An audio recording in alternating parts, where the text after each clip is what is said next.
Pemirsa, Disdikpora bersama seluruh SMP negeri maupun swasta sepakat untuk membatasi kuota penerimaan siswa baru di sekolah negeri hanya 8 kelas. Terkait kesepakatan tersebut, SMP swasta berharap pengelola SMP negeri dapat mentaati aturan tersebut. Wakil Kesiswaan SMP Saraswati Denpasar Nyoman Sumarta mengatakan, pembatasan kuota penerimaan siswa baru sebenarnya masih sama dengan tahun sebelumnya. Hanya saja tahun lalu meski sudah ada pembatasan, masih ada beberapa sekolah SMP negeri yang menambah kuota. Hal tersebut tentu berdampak terhadap penerimaan siswa di SMP swasta yang pada akhirnya menimbulkan ketimpangan. Dan untuk penerimaan siswa kali ini, ia tidak ingin hal serupa terulang lagi.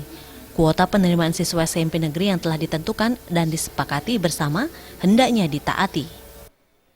Ada penurunan yang paling bermasalah kan setelah proses itu selesai. Setelah siswa itu masuk, diterima, lalu keluar lagi, itu yang paling kita tidak sukai. Kan mereka sudah diterima di sini kan, nah, tiba-tiba negeri nambah kota lagi. Itu yang jadi masalah, sehingga mereka yang sudah terdaftar, sudah masuk, bahkan sudah selesai MOS, itu lagi keluar eksodus lagi. Kalau sekarang kita harapkan tidak lagi seperti itu, kan sudah ada kesepakatan itu lagi. Jadi ada 8 kelas untuk SMP-nya, sedangkan sisanya itu nanti diberikan kesempatan untuk sekolah swasta. Pengumuman penerimaan siswa di SMP negeri telah keluar per tanggal 4 Juli 2016. Dan bagi siswa yang tidak diterima di SMP favoritnya, masih bisa memilih sekolah, khususnya sekolah swasta, yang hingga 9 Juli mendatang masih menerima siswa baru. Jenny dan Riase.